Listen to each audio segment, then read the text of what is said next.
साथियों, यदि आपने अपना आईटीआर फाइल कर दिया है और आपको आईटीआर फाइल किए 10 से 15 दिन हो गए हैं और आपके खाते में यदि आपका रिफंड बनता था वो रिफंड नहीं आया है, तो इस वीडियो में मैं रामनिवास मेहरा आपको प्रक्रिया बताऊंगा, जिसको यदि आपने फॉलो किया तो निश्चित ही आपका रिफंड जो है आपके खाते में आ जाएगा।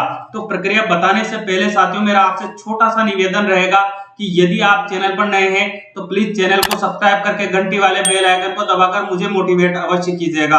और हाँ साथियों, वीडियो को आप अंत तक अवश्य देखिएगा। तो चलिए साथियों, देख लेते हैं प्रक्रिया। सबसे पहले आपको आपके सिस्टम में जो क्रोम ब्राउजर होता है उस पर आ जाना है, उसको ओपन कर लेना है। जैसे ओपन करेंगे इस तरह का इंटरफेस आपके सामने आ जाएगा। तो आपको यहाँ सर्च बार में लिखना है ई फिलिंग, जैसा मैंने यहाँ लिखा हुआ है, जहां मेरा कर्सर जा रहा है सेम टू सेम स्पेलिंग आपको यहाँ लिखनी है और ये लिख के आपको सर्च करना है।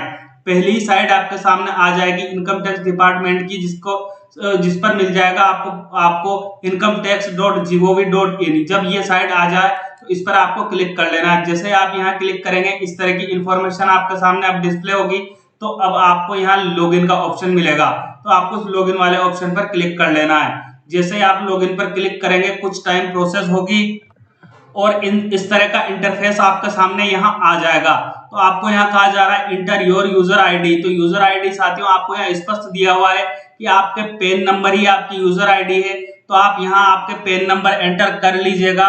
उसके बाद आपको यहाँ जो जैसे आप यहाँ पेन नंबर एंटर करेंगे आपके सामने यहाँ कंटिन्यू का जो ऑप्शन है वो एक्टिव मोड पर आ जाएगा। तो आपको एक कंटिन्यू का जो ऑप्शन मिल रहा है इस पर क्लिक कर लेना है। अब इस तरह की इंफॉर्मेशन आपके सामने यहाँ खुलकर आएगी, आपके पेन नंबर आपको यहाँ डिस्प्ले होने लग जाएंगे। अब आपको यहाँ एक चेक बॉक्स मिलेगा, इस पर आपको क्लिक कर लेना है। जैसे आप यहाँ क्लिक करेंगे यहाँ राइट हो जाएगा। उसके बाद आपने जो भी अपने लॉगिन पासवर्ड बना रखे हैं वो लॉगिन पासवर्ड आप यहाँ एंटर कर लीजिएगा। जैसे आप यहाँ लॉगिन पासवर्ड एंटर करेंगे कंटिन्यू का ऑप्शन आपके लिए यहाँ एक्टिव हो जाएगा।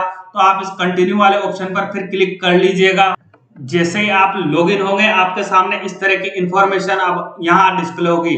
अब साथियों आपको यहाँ देखना है कि यदि आपने आपका आईटीआर 2023-24 से तो फिलिंग कर दिया है तो वो इंफॉर्मेशन आपको यहाँ दिखाई देगी। यहाँ आपको ग्रीन टिक मिलेगा और फील्ड सक्सेसफुली आपको यहाँ लिखा दिखाई देगा। अब आपको देखना है सबसे पहले कि जो यहाँ 4 चरण है वो 4 चरण में आपका यहाँ ग्रीन टिक आना चाहिए। आपने भले ही आईटीआर फाइल कर दिया है, परंतु यदि आपके जैसे मेरे पहले चरण में यहाँ ग्रीन टिक आ रहा है, रिटर्न फील्ड में आपको यहाँ ग्रीन टिक दिखाई दे रहा होगा। उसके बाद रिटर्न वेरिफिकेशन है उसमें भी आपको यहाँ ग्रीन टिक दिखाई दे रहा होगा।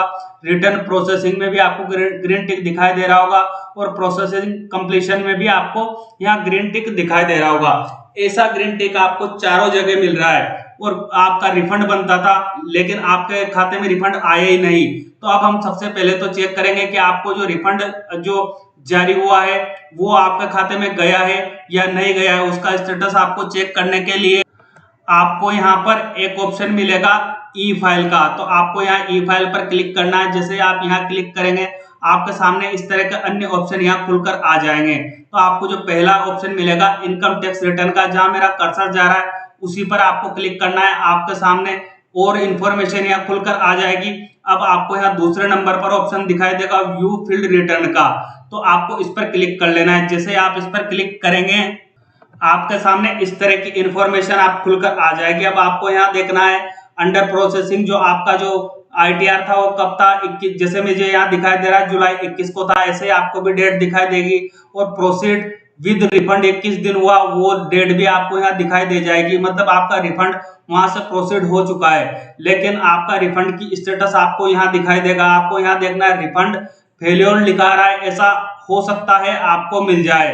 अब आपका रिफंड फेल्योर हुआ है वो डेट भी आपको यहाँ नीचे दिखाई देगी। यदि आप और डिटेल जानना चाहते हैं इसके बारे में कि आपका रिफंड क्यों फेल्योर हुआ है, कब फेल्योर हुआ है, तो आपको यहाँ ऑप्शन दिया हुआ है यू डिटेल का, आप इस पर क्लिक कर लीजिएगा। अब आपके सामने इस तरह की इंफॉर्मेशन यहाँ डिस्प्ले होगी। तो यहाँ आपको बताया जाएगा रिफंड फेल्योर आपका हुआ है, किस डेट को हुआ वो इंफॉर्मेशन हो जाएगी आपके सामने यहाँ डिस्प्ले। उसके बाद डेट ऑफ फेल्योर आपको यहाँ दिखाई देगी, रीजन ऑफ फेल्योर आपको यहाँ कोड में दिखाई देगा। ये इनकम टैक्स विभाग का कोड है 155 जो कोड दिखाई दे रहे हैं। इस कोड का मतलब भी अभी मैं वीडियो में आपको बताऊंगा कि क्या कारण हो सकता है। दोनों में जो कारण होंगे वो मैं आपके साथ शेयर करने का प्रयास करूंगा। उसके बाद हम यहाँ देख लेते हैं डेट ऑफ कम्युनिकेशन आपके साथ जो की गई है वो सारी डिटेल आपको यहाँ शो हो जाएगी। ईमेल आईडी जो आपने वहां दर्ज कर रखी है उस पर ये सूचना गई है, सारी सूचना आपको यहाँ डिस्प्ले हो जाएगी। अब आपको यहाँ एक ऑप्शन मिलेगा सबमिट रिफंड री इश्यू का। तो साथियों आपका जो रिफंड है वो फेलियर हो चुका है, भले आप रिफंड री इश्यू रिक्वेस्ट डालेगा फिर भी आपका ये फेलियर ही रहेगा, क्योंकि उसका कारण है यहाँ जो रीजन दिया है वो 155 का दिया है। तो 155 किस चीज का कोड है वो भी मैं आपको एक्सप्लेन कर देता हूं। तो इसके लिए आपको आ जाना है वापस आपके डैशबोर्ड पर इनकम टैक्स विभाग की साइड के। तो यहाँ मिल जाएगा आपको डैशबोर्ड का ऑप्शन। तो आपको यहाँ डैशबोर्ड पर क्लिक करना है। जैसे आप यहाँ क्लिक करेंगे आपके सामने इस तरह की इंफॉर्मेशन शो हो जाएगी। अब आपको सबसे पहले 155 कोड जो वहां दिखाई दे रहा है वो किस चीज का है उसको जानने के लिए साथियों सबसे पहले आपको यहाँ देखना है, आपको यहाँ मिलेगा बैंक अकाउंट और उसके सम्मुख आपको ऑप्शन मिल जाएगा अपडेट का। तो आपको इस अपडेट वाले ऑप्शन पर क्लिक करना है। जैसे आप यहाँ क्लिक करेंगे हो सकता है आपके सामने इस तरह की इंफॉर्मेशन यहाँ डिस्प्ले हो। एडेड बैंक अकाउंट जो है वो मुझे यहाँ दिखाई नहीं दे रहा है, यहाँ जीरो संख्या मिल रही है। ऐसा आपको भी मिल सकता है या हो सकता है आपका अकाउंट आपको यहाँ डिस्प्ले हो रहा हो। आगे इस तरह की इंफॉर्मेशन आपको यहाँ मिल सकती है फील्ड बैंक अकाउंट नंबर, तो यहाँ आपको एक दिखाई दे रहा है। तो हो सकता है वो आपको यहाँ एक दिखाई दे जाए तो आपको उसी पर क्लिक करना है। मुझे यहाँ एडेड बैंक अकाउंट डिटेल में जीरो दिखाई दे रहा है तो मैं यहाँ क्लिक नहीं कर रहा हूँ। यहाँ फील्ड बैंक डिटेल का जो मुझे ऑप्शन मिल रहा है उसमें एक दिखाई दे रहा है तो मैं इस पर क्लिक करूंगा। तो आपको यहाँ दोनों ऑप्शन में से जहां भी आपको एक लिखा दिखाई दे वहां क्लिक करना है। जैसे आप यहाँ क्लिक करेंगे इस तरह की इंफॉर्मेशन अब आपके सामने यहाँ डिस्प्ले होगी। अब यदि आपको यहाँ ग्रीन टिक मिलता है क्योंकि वहां कोड जो लिखा हुआ था साथियों 155 लिखा हुआ था, तो उस 155 जो कोड है उसका अर्थ आपको यहाँ बताया हुआ है। देखिए आप यहाँ रेड कलर में एक निशान आ रहा है और यहाँ लिखा हुआ है PAN bank account IFSC linkage failed है। इस कारण से ये रिफंड फेल हुआ है आपका। तो 155 जो कोड था उसका मतलब ये है कि जो आपका जो बैंक अकाउंट है वो उसमें पैन कार्ड जो आपका है वो लिंकेज फेल हो चुका है, इस कारण आपका रिफंड नहीं आ पा रहा है। अब आप बैंक डिटेल आपकी चेक करना चाहते हैं कि आपकी जो आपने जो हो सकता है कि बैंक डिटेल गलत ही प्रोवाइड करवा रखी हो, तो सबसे पहले यहाँ 3 डॉट पर क्लिक कीजिएगा आपकी बैंक डिटेल चेक करने के लिए। तो आप जैसे ही यहाँ चेक करेंगे आपके सामने पहला ऑप्शन आएगा व्यू बैंक अकाउंट डिटेल का, तो आपको इस पर क्लिक कर लेना है। जैसे आप यहाँ क्लिक कर आपके सामने इस तरह की इंफॉर्मेशन खुलकर आएगी। आपकी बैंक के आईएफएससी कोड आपको यहाँ दिखाई देगा। अकाउंट होल्डर टाइप आप कैसा है वो आपको इंफॉर्मेशन यहाँ दिखाई दे जाएगी। अकाउंट क्लासिफिकेशन ई फिलिंग इंटीग्रेटेड आपको मिलेगा और लास्ट अपडेट आपका क्या है वो डिटेल आपको यहाँ शो हो जाएगी। उसके बाद आपको यहाँ देख लेना है वैलिडेशन फेल्ड। इस जो रिफंड नहीं आया है उसका कारण आपको यहाँ बताया जा रहा है कि बैंक में जो आपका वैलिडेशन है वो फेल हो चुका है। वो डेट भी आपको यहाँ डिस्प्ले होगी। तो ये चीजें आपको यहाँ चेक करनी है।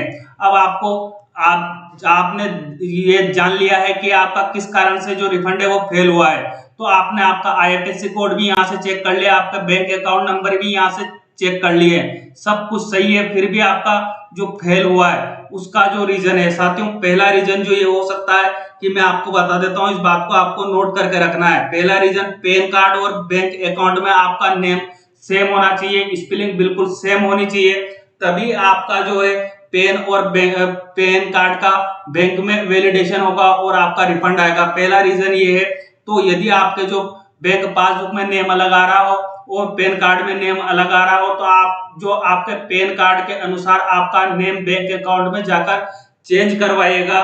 उसके बाद ही आपको क्या प्रक्रिया अपनानी है वो प्रक्रिया भी अभी मैं बताऊंगा। दूसरा जो कारण है वो ये हो सकता है कि आपका जो पैन कार्ड है आपके खाते से ही लिंक ना हो, आपने लिंक ही नहीं किया हो, या आपने तो एप्लीकेशन मैनेजर आपको दे दी हो परंतु उन्होंने लिंक नहीं किया है। दोनों कारण हो सकते हैं। इन दोनों कारण के कारण जो आपका रिफंड है वो फेल हुआ है।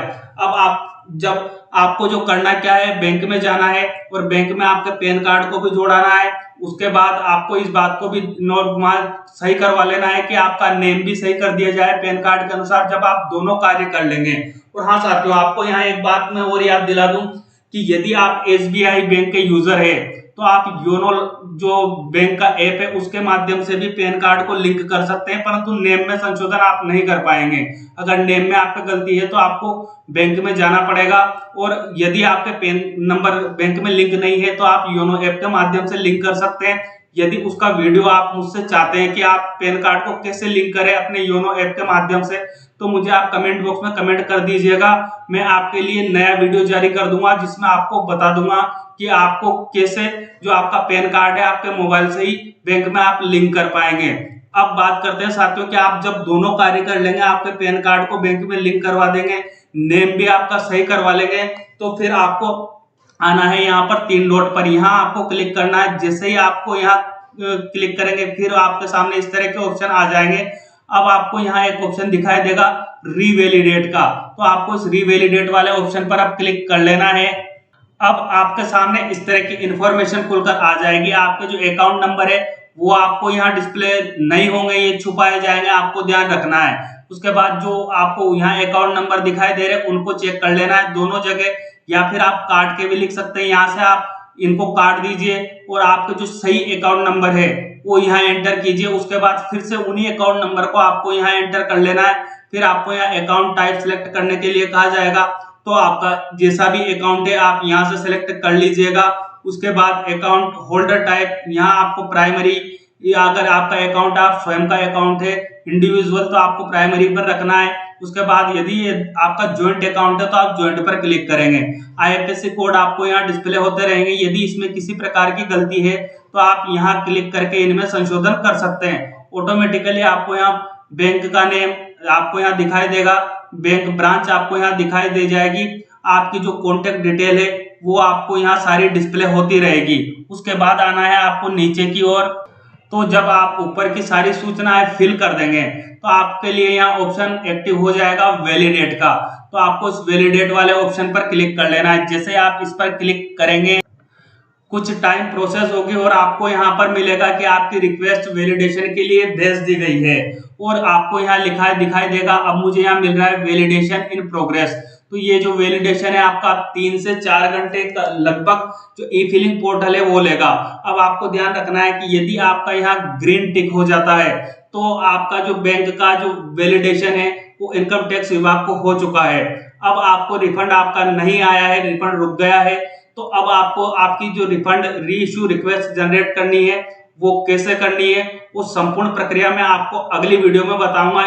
तो उम्मीद करता हूं साथियों जानकारी आपको अच्छी लगी होगी, और यह जानकारी आपको अच्छी लगी हो तो इस जानकारी को हमारे अन्य साथियों तक पहुंचाने का कष्ट कीजिएगा, ताकि वह भी अपना कार्य जो है सुगमता से कर पाए।